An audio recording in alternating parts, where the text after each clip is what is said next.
Je profitais de ma pause toilette au maximum. Je détestais l'histoire, et franchement, n'importe quoi valait mieux qu'écouter M. Anderson débiter son cours ennuyeux.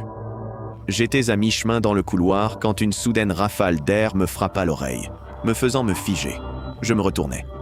Très drôle, les gars. Jasper? Max? J'attendis que mes potes sortent en rigolant, mais il n'y avait personne dans le couloir à part moi. Ça devait être la clim qui déconnait. Je haussai les épaules, essayant de ne pas y penser, et me remis à marcher. J'avais fait une dizaine de pas quand un chuchotement sinistre commença à résonner. « Tu me manques ?» Je m'arrêtai net et retins mon souffle pour écouter. Ça venait des vieux casiers au bout de l'aile B. Je n'étais là que depuis 8 mois, mais je savais que cette zone était strictement interdite car les serrures étaient vieilles, et il avait disparu de là-bas. Le son était faible et tremblant, comme quelqu'un qui parle dans son sommeil, juste à côté de vous. J'avalai ma salive et jetai un œil entre les rangées. Comme prévu, le couloir était complètement vide. Avant ce jour-là, je ne croyais pas aux histoires de fantômes, mais ce qui s'est passé cet après-midi-là a littéralement bouleversé toutes mes croyances. Mes parents venaient de se séparer, et parce que papa était un ingénieur en structure très bien payé, c'est lui qui a remporté la garde. Malgré ce que ma mère disait de lui, c'était un père formidable, même s'il était un peu intense. Il m'a traîné dans 4 écoles différentes en 3 mois, cherchant celle qui me conviendrait, avant de finalement atterrir à Harwick High à Caldwell, dans l'Ohio. J'étais épuisé, mais dès ma 2e semaine, j'avais au moins trouvé mes amis, Jasper et Max. C'était la 3e semaine, on se dépêchait d'aller en cours de chimie, quand Jasper a pointé le menton vers la rangée de casiers déserte. C'est là que Ryan Cornwell traînait avant. Le gosse le plus intelligent de l'école, Jean. C'était un fou dans la promo de mon frère. Ses parents l'avaient renié parce qu'il ne pouvait pas s'empêcher de faire ses expériences scientifiques folles à haute tension. Il ne parlait à personne. Alors qu'est-ce qui s'est passé? Un jour, il est resté après la sonnerie, bien après que le dernier élève soit parti. Il s'est enfermé dans son casier et on ne l'a plus jamais revu. Jasper regardait fixement le couloir. Le casier? J'ai ri, sceptique. Tu plaisantes. Je suis sérieux. Ils ont cherché partout, mais on ne l'a jamais retrouvé. J'ai écarté ça en me disant que c'était des histoires inventées par les grands pour nous éloigner de ces vieux casiers rouillés jusqu'à ce que les chuchotements commencent. Lundi, on aurait dit que tout le bâtiment les entendait. En 3e heure, c'est devenu si fort qu'Avakim s'est effondré en pleine phrase. Les secours ont été appelés et pendant qu'ils envahissaient les lieux, 3 amis de différents coins du lycée m'ont envoyé des messages disant qu'ils entendaient des chuchotements à travers les murs. On traversait le couloir en 2e heure quand le proviseur a tout arrêté et déclenché un confinement. On a commencé à marcher vers la salle, mais j'étais un peu curieux. J'ai regardé autour de moi. Il n'y avait aucun professeur de surveillance. J'ai convaincu Jasper et Max de jeter un œil dans l'aile B. Ils hésitaient au début, mais je voyais qu'ils étaient aussi curieux que moi. Doucement, on a rampé vers l'aile. C'était vide et sombre, les lumières en mode secours. On a avancé vite et discrètement dans le couloir. L'école vérifiait encore les zones plus utilisées. On entendait les murmures avant même d'arriver à la rangée. Pas fort, mais présent, comme une radio lointaine à faible volume.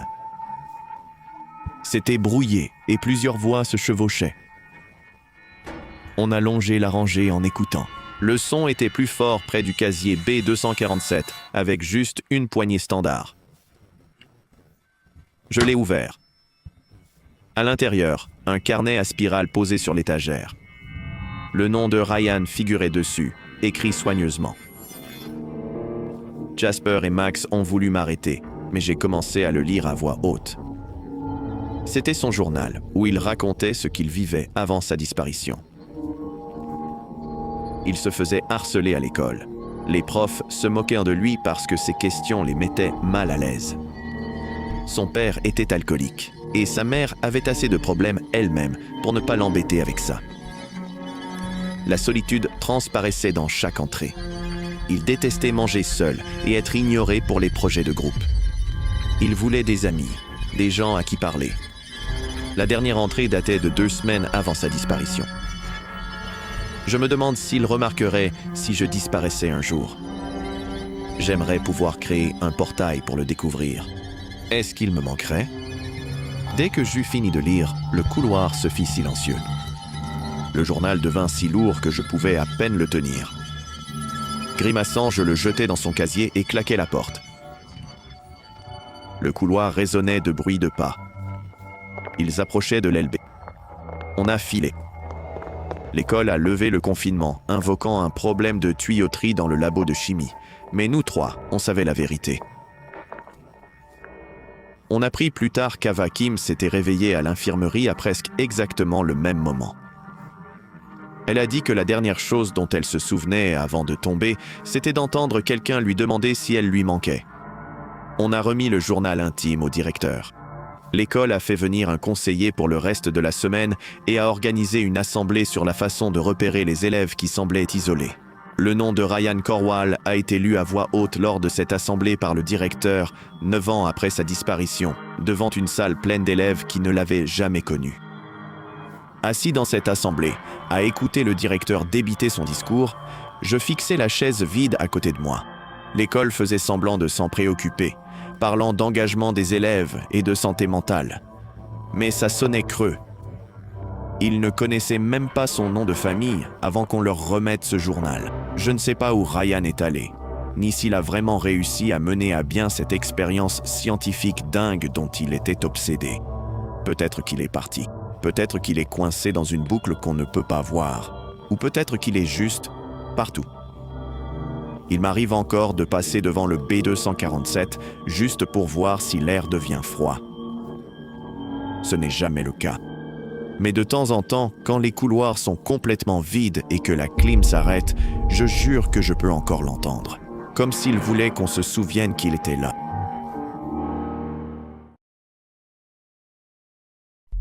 J'avais désespérément besoin d'aller aux toilettes. C'était le premier jour d'école après le premier trimestre, et je ne voulais pas faire une scène en chemin en finissant par me faire dessus. Alors j'ai couru aux toilettes et je me suis enfermé dans une cabine. Je me suis senti soulagé quand les pattes de la veille ont quitté mon système. J'ai tiré la chasse et je suis sorti quand j'ai vu 2 filles de terminale qui avaient coincé une nouvelle élève. Elles l'insultaient et se moquaient d'elle pendant que la nouvelle restait là, la tête baissée. L'une des filles allait la frapper quand j'ai crié que j'allais le signaler au directeur. Heureusement, notre école avait des règles strictes contre le harcèlement, donc mon avertissement a suffi à les faire fuir. Elles ont levé les yeux au ciel et m'ont bousculé en passant. J'ai ramassé son sac à dos par terre et le lui ai rendu. Ne fais pas attention à elles. Elles ne t'embêteront plus. Elle m'a remercié et m'a dit qu'elle s'appelait Kiki et qu'elle venait de s'installer au Japon avec sa famille. Kiki semblait sympa et tranquille, mais ce qui me dérangeait dans son visage, c'était la taille énorme de ses yeux. Il paraissait encore plus grand quand elle fixait quelqu'un avec intensité. En allant en cours, j'étais content de moi d'avoir fait quelque chose de bien. La journée passa, et chaque fois que je regardais Kiki, je la voyais me sourire. Je n'y ai pas prêté attention, pensant qu'elle était juste reconnaissante. Ça aurait dû s'arrêter là, mais Kiki s'est mise à coller à mes basques. Genre chaque cours, chaque pause, et même à la cantine, elle s'installait juste à côté de moi. Et en plus, elle lançait des regards assassins à quiconque essayait de s'asseoir avec nous. Elle répétait sans cesse que j'étais sa première amie dans ce nouveau pays. Au début, je me sentais mal pour elle. Elle n'avait clairement personne d'autre, mais ça devenait bizarre. Kiki me suivait entre les cours, c'est pas toujours d'un demi-temps derrière moi. Une fois, je l'ai surprise debout devant la porte alors que je parlais à mes amis à la bibliothèque, me fixant comme si je l'avais trahi. Bientôt, tous mes amis ont commencé à m'éviter à cause d'elle. Juste quand je pensais que les choses ne pouvaient pas empirer, je l'ai vue me suivre chez moi après l'école. Je la repérais de l'autre côté de la rue, faisant semblant de regarder son téléphone, mais je sentais son regard me transpercer le dos. C'était comme si je vivais dans un film d'horreur, sauf que le monstre n'était pas un fantôme ou quoi que ce soit, juste cette fille, obsédée par moi sans raison. J'ai donc décidé de couper les ponts avec elle, parce qu'elle m'étouffait, et croyez-moi, j'ai fait de mon mieux pour être douce. Un après-midi, en quittant l'école, je l'ai arrêtée dans le couloir. « Kiki, je voulais juste t'aider ce jour-là. Ça ne veut pas dire qu'on est soudainement les meilleurs amis du monde. » Son visage s'est figé, ses lèvres se sont crispées, et son œil gauche a tressauté. Elle a caressé ma joue comme si elle était ma mère, et a dit d'un ton calme mais terrifiant « Oh chérie, on n'est pas que des amis, on est des sœurs d'âme. » Je me suis reculé, repoussant sa main avec malaise. « Écoute, cette amitié forcée ne me plaît pas, d'accord? J'étais juste sympa avec toi. » Quoi? Tu veux dire que mon amitié ne compte pas pour toi? Et si on prenait un peu de distance? Laisse-moi venir vers toi si j'ai besoin de ton amitié, d'accord? Mais elle ne comprenait toujours pas. Au lieu de ça, elle s'est jetée sur moi, m'a agrippé le visage avec ses mains moites et a essayé de m'embrasser sur le front. C'était si soudain que j'ai paniqué et je l'ai repoussée. Elle a trébuché, les bras dans tous les sens, et s'est écroulée juste quand des élèves sortaient. Sa perruque s'est accrochée à un sac à dos et a glissé, révélant une plaque chauve et irritée sur son crâne. Pendant une seconde, silence total. Puis quelqu'un a pouffé de rire et ça s'est propagé comme un virus jusqu'à ce que tout le monde la pointe du doigt et rit. Le visage de Kiki s'est effondré. Elle a saisi sa perruque et s'est enfuie. Je suis resté figé, le cœur battant, regrettant d'avoir ouvert la bouche. Le lendemain, j'étais rongé par la culpabilité. Je voyais à peine Kiki dans les couloirs. Pas de texto, plus d'ombre derrière moi. Je me suis dit qu'elle changerait sûrement d'école, qu'elle serait mieux ailleurs. Mais en 6e heure, le haut-parleur a grésillé. Attention, l'école est en confinement. Restez en classe et verrouillez les portes. Les profs nous ont poussés sous les bureaux. J'ai cru à un exercice, mais la panique dans la voix de la prof trahissait tout. Mon téléphone a vibré. Une rumeur circulait. Le concierge était mort près du portail arrière. On lui avait tranché la gorge. J'essayais de rester calme. Puis j'ai entendu Kiki hurler mon nom. « Akira, tout est de ta faute. Tu t'es moqué de moi. » J'ai jeté un œil. Elle passait devant la porte, cheveux fous, chemise pleine de sang.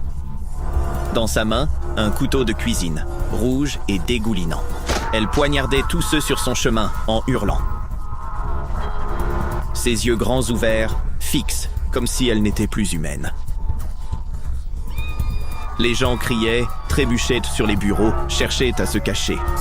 Kiki a frappé contre la vitre, le visage déformé par la rage.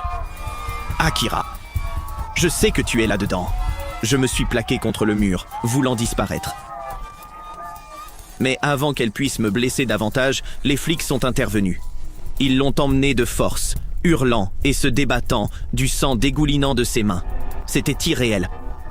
La police a ensuite dit à nos profs que Kiki avait déjà eu des antécédents de violence dans son ancienne école. Ses parents l'avaient transférée ici, espérant qu'un nouveau départ arrangerait les choses. Pas de thérapie, pas d'aide, juste fuir le problème jusqu'à ce qu'il explose. J'ai survécu. Physiquement du moins. La dernière fois que j'ai eu des nouvelles, elle avait été internée pour une évaluation médicale. J'espère juste ne plus jamais la croiser dans ma vie. La prochaine fois, j'y réfléchirai à 2 fois avant d'être gentil avec un inconnu.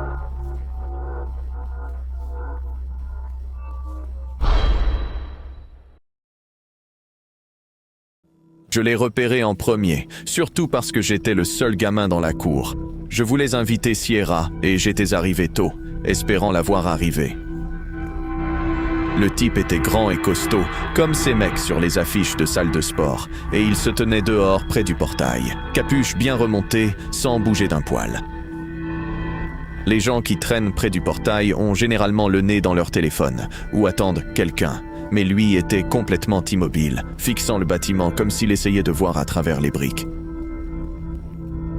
Ça m'a mis mal à l'aise. Avec tous les exercices d'alerte qu'on avait eus, mes nerfs étaient à vif. J'ai su à ce moment-là que ça allait tourner au cauchemar. J'étais en seconde à Maplewood High, et honnêtement, ça se passait plutôt bien.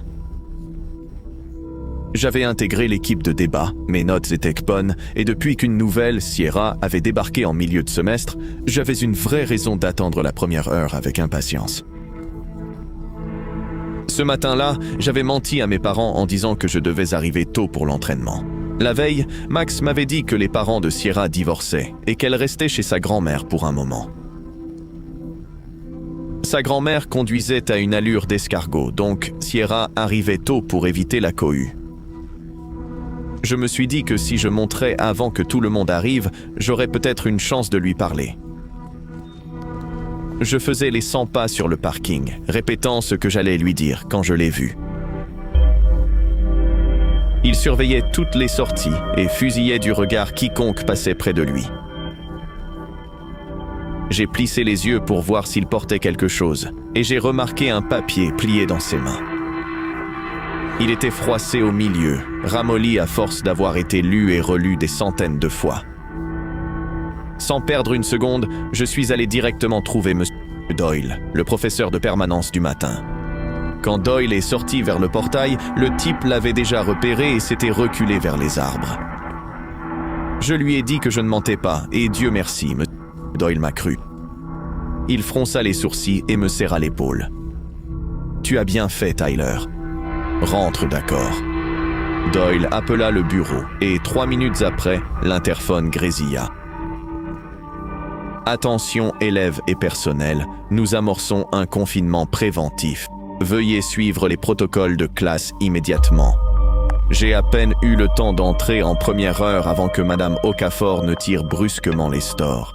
On était 26 entassés au sol entre les rangées de bureaux, lumières éteintes et portes verrouillées. Les rumeurs ont explosé aussitôt sur les groupes de discussion.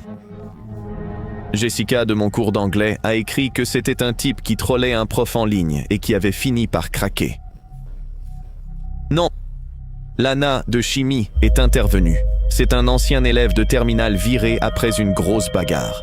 Il allait dans la même classe que mon frère en terminale. Mais celle qui a vraiment cartonné, c'est l'histoire de Jasper. Il prétendait que sa sœur écoutait un scanner de police et qu'il y avait un suspect armé en fuite, que le type éliminerait quiconque se mettrait en travers de son chemin. Sa version s'est répandue comme une traînée de poudre. Des élèves partout ont commencé à sangloter. En 20 minutes, personne ne s'accordait sur ce qui se passait vraiment, pendant que tout le monde paniquait devant ses écrans. Je n'arrivais pas à m'arrêter de fixer le bout de papier dans sa main. Qu'est-ce qui était écrit dedans pour l'avoir amené là? Qu'est-ce qu'il cherchait à accomplir? Et est-ce qu'ils vont vraiment l'arrêter avant qu'il vienne nous chercher? Ou je vais mourir coincé avec mes camarades? Le confinement a duré 1 heure. Quand le signal de fin a retenti, on a filtré dans le couloir, les genoux raides, pendant que la voix du directeur grésillait dans les haut-parleurs. Ils avaient trouvé le type derrière le hangar au nord. Il était bouleversé, mais il n'avait pas d'armes. Les flics disaient déjà qu'il n'y avait aucune vraie menace. Quand les lumières se sont rallumées, personne n'a bougé au début. On s'est tous regardés, pâles et silencieux, comme si on avait oublié comment tenir debout. Mes jambes tremblaient quand je me suis enfin levé, et Lana m'a vraiment serré dans ses bras, quelque chose qu'elle n'avait jamais fait avant. Je me trouvais juste à côté d'une fenêtre quand ils l'ont emmené vers la voiture de patrouille. Il n'était pas menotté, ce qui semblait bizarre après tout ce qu'on venait de vivre. Un des agents avait même la main sur son épaule, comme s'il le soutenait. Le type pleurait, comme s'il avait tout retenu trop longtemps et qu'il venait enfin de craquer. Il avait l'air bien plus jeune que je ne le pensais, un gars tout à fait ordinaire. La vraie histoire a filtré au cours des jours suivants. Il s'avère que son fils est en seconde, il s'appelle Devin. Une décision de justice avait bouleversé leur accord de garde et le type en avait été pratiquement exclu. Il ne préparait pas une attaque. Il avait conduit jusqu'à Maplewood ce matin-là pour voir son gamin traverser les portes de l'école, comme il l'avait probablement fait 1000 fois avant que sa vie s'effondre. Le reste de la journée, je n'arrêtais pas de regarder Devin, répétant des excuses que je savais ne jamais prononcer. Peut-être qu'il ne savait pas, peut-être que si. Dans tous les cas, je ne pouvais pas croiser son regard. Mais depuis, j'ai arrêté de juger les gens au premier coup d'œil. Je prends le temps d'évaluer la situation avant de prendre des décisions, parce que même si personne ne l'a dit à voix haute, c'est moi qui ai présumé qu'il était là pour nous traquer et qui a déclenché le malentendu qui aurait pu très mal tourner. Je suis juste soulagé qu'il l'ait arrêté sans le blesser et qu'ils aient permis à Devin de le rencontrer. Je ne pense pas que j'aurais pu me pardonner si quoi que ce soit d'autre s'était passé. Je fixais la question 7, complètement bloqué. La salle était silencieuse, à part le grattement des crayons et cette odeur rance de marqueurs effaçables et de cire de sol. Je pensais surtout à la tête que ferait ma mère en voyant ma note. Soudain, l'interphone a grésillé. « Attention, élèves, nous sommes en confinement. Restez calmes et suivez les consignes de classe. » Tout a déraillé. En quelques secondes, la panique s'est répandue. Madame Ramirez criait des instructions pour couvrir le bruit, pendant que quelques filles au premier rang fondaient en larmes. Mon cœur cognait si fort contre mes côtes que ça faisait vraiment mal. Un intrus avait déjà pénétré avec une arme et j'étais à moitié convaincu que j'allais mourir sur le sol d'un labo de chimie. J'étais en seconde à Crestfield High cette année-là et franchement, la chimie était ma pire matière. C'était vraiment embarrassant à quel point j'étais nul. Miss Ramirez m'avait expliqué la cinétique des réactions 3 fois pendant ces heures de bureau et je restais là à hocher la tête comme si je comprenais, alors que mon cerveau ne saisissait pas un seul mot. J'appréciais sa patience, mais en entrant dans cet examen mercredi matin, je savais que j'allais échouer. Je redoutais déjà la colère de mes parents et les cours supplémentaires qu'ils allaient forcément me faire suivre quand soudain, le SRO a annoncé l'intrusion et rater un cours est devenu le cadet de mes soucis. Miss Ramirez bougeait avant même que l'interphone ait fini de grésiller. « Rangez vos téléphones, éteignez les lumières, tout le monde contre le mur du fond, loin des fenêtres. Vite, s'il vous plaît. » Elle restait calme pendant que nous paniquions tous. Certains pleuraient déjà, appelant leurs parents et criant qu'ils voulaient sortir. Nous nous sommes précipités à 22 contre le mur du fond dans le noir. Miss Ramirez a verrouillé la porte et a coincé sa chaise de bureau sous la poignée. Elle a éteint le projecteur et le tableau numérique, baissé les stores et s'est accroupie avec nous, ses pouces volant sur l'écran de son téléphone. « Je contacte le responsable de la sécurité », a-t-elle chuchoté. On reste baissé. Continuez juste à respirer, les gars. Pendant environ 15 minutes, la situation était gérable. On avait tous la trouille, mais au moins personne ne craquait encore. Soudain, des pas ont retenti dans le couloir. Toute la salle s'est figée. Daisy, la bosseuse de la classe, était collée à moi, tremblante et en larmes.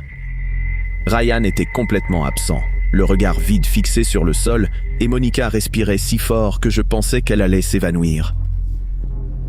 Mes propres paumes transpiraient tellement que je devais les essuyer sur mon jean. Dans le silence total, on l'entendait se racler la gorge. Ses pas étaient lents et irréguliers. Il rôdait, comme s'il cherchait quelque chose de précis, ou peut-être quelqu'un. Ma poitrine semblait sur le point de s'effondrer, et je n'arrivais pas à retenir mes larmes.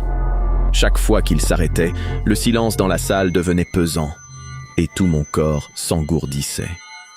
Miss Ramirez gardait les yeux rivés sur son téléphone, le pouce en suspens. « Il s'éloigne de notre aile », murmura-t-elle. « On doit juste attendre la confirmation. Restez calme, ne paniquez pas. » On est resté là pendant ce qui semblait 1 heure, mais c'était probablement 40 minutes. Quelques élèves s'appuyaient les uns sur les autres, complètement dans le vague. Le ventre de quelqu'un a lâché un énorme gargouillis, et quelques-uns d'entre nous ont éclaté d'un rire nerveux et frénétique. Pendant ce temps, Miss Ramirez fixait l'écran, la lumière bleue effaçant ses traits. Je la regardais s'efforcer de traiter les informations que l'agent de sécurité lui transmettait. Elle était terrifiée, mais elle refusait de le montrer. À 11h22, on a enfin reçu le feu vert. Miss Ramirez nous a fait attendre le signal officiel avant de déplacer la chaise et de nous faire sortir en file indienne vers la sortie sud. On a émergé dans la lumière vive du jour, les yeux plissés, et on a été guidés vers le terrain d'entraînement. Nos parents nous attendaient à l'autre bout du terrain. J'ai vu ma mère pleurer dans les bras de mon père. Il semblait avoir vieilli de 10 ans en un seul après-midi. Je courus vers eux et les serrai fort. sans les lâcher jusqu'à ce qu'on soit dans la voiture. Mes parents restèrent collés à mes côtés pour le reste de la journée, comme s'ils avaient peur que je disparaisse s'ils détournaient les yeux. Dans la soirée, les infos locales avaient tout démêlé. L'intrus n'était en fait qu'un vieux monsieur sikh. Il s'était aventuré par une porte latérale ouverte, complètement perdu et cherchant ses petits-enfants. Il portait un kirpan, une lame cérémonielle propre à sa religion. Quelqu'un au bureau l'avait aperçu par la fenêtre et avait aussitôt déclenché l'alarme. Madame Ramirez permit à toute la classe de repasser l'examen 3 jours plus tard et je l'ai quand même raté. Mes parents ont froncé les sourcils en voyant le bulletin, mais ils m'ont passé l'éponge pour cette fois. Je crois qu'ils n'arrivaient toujours pas à oublier à quel point ils avaient failli me perdre. Moi non plus. Je n'arrivais pas à l'oublier. Ça fait tout un semestre maintenant, et je serai en terminale l'année prochaine, mais je me réveille encore parfois en sueur et en hurlant. Dans mes cauchemars, l'intrus n'est pas une fausse alerte. C'est quelqu'un qui était vraiment là pour tuer, et ce n'est qu'une question de temps avant qu'il m'attrape.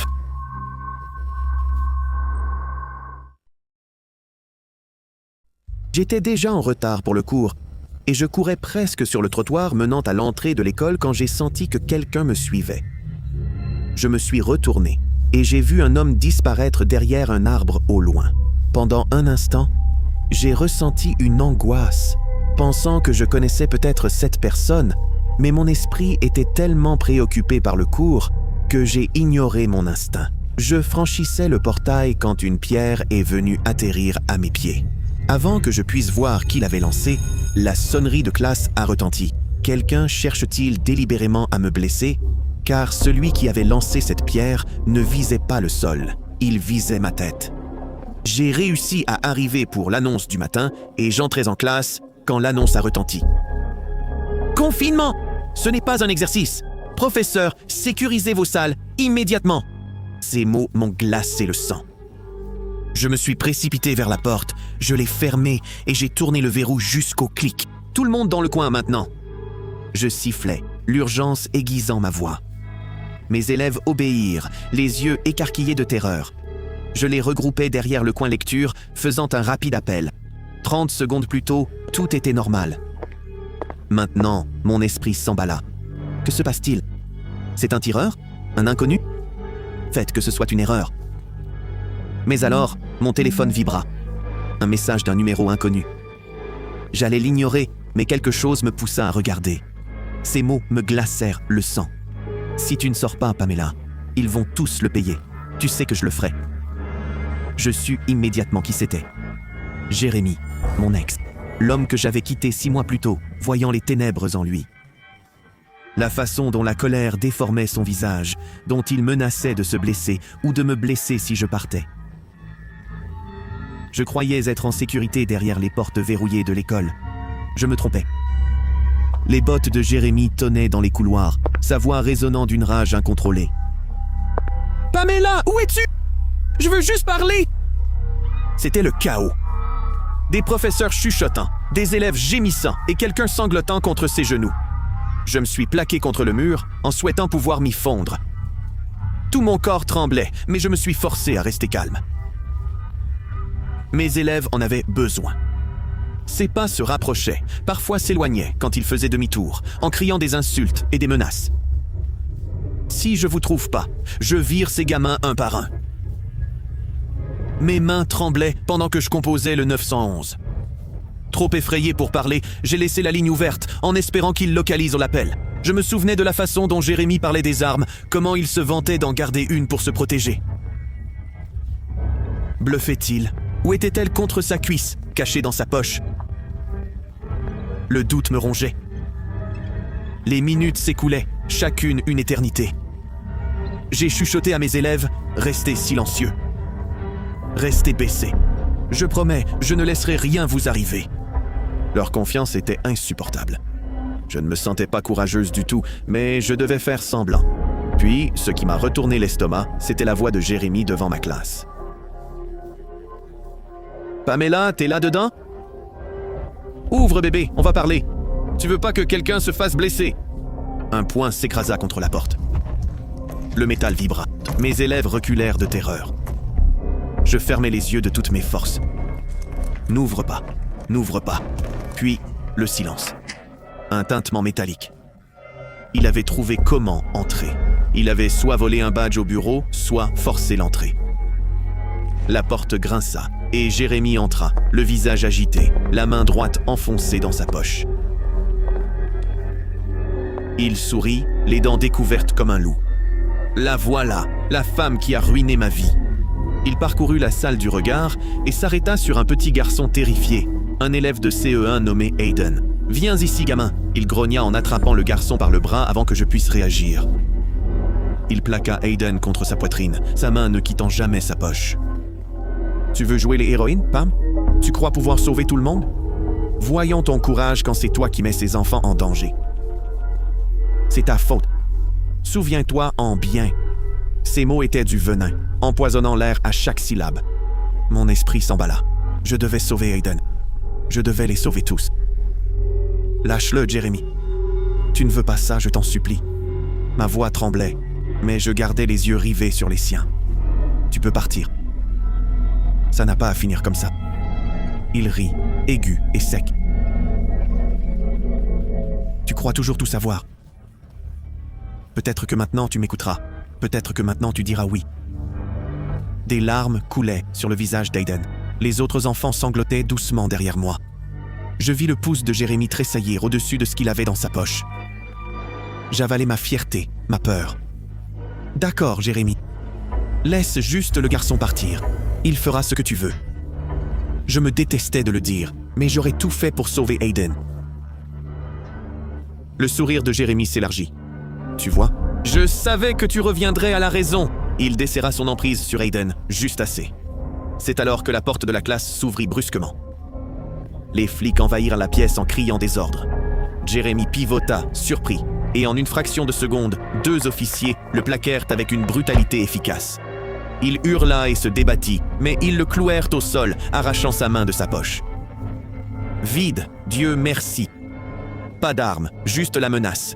Cette terreur est puissante, et il s'en était bien servi. Alors qu'il le menottait, Jérémy leva les yeux vers moi, suppliant.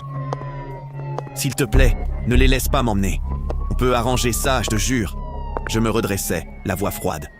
« On ne se remettra jamais ensemble, Jérémy. Jamais. Tu as besoin d'aide, et j'espère que tu l'obtiendras. Mais tu ne me feras plus jamais peur. » La police l'emmena de force. Je tombai à genoux, serrant Hayden et les autres dans mes bras. Le soulagement et l'épuisement me submergèrent par vagues. Nous avions survécu. Je porterai toujours les cicatrices de ce jour, mais je savais une chose avec certitude. Je ne laisserai plus jamais la peur me contrôler.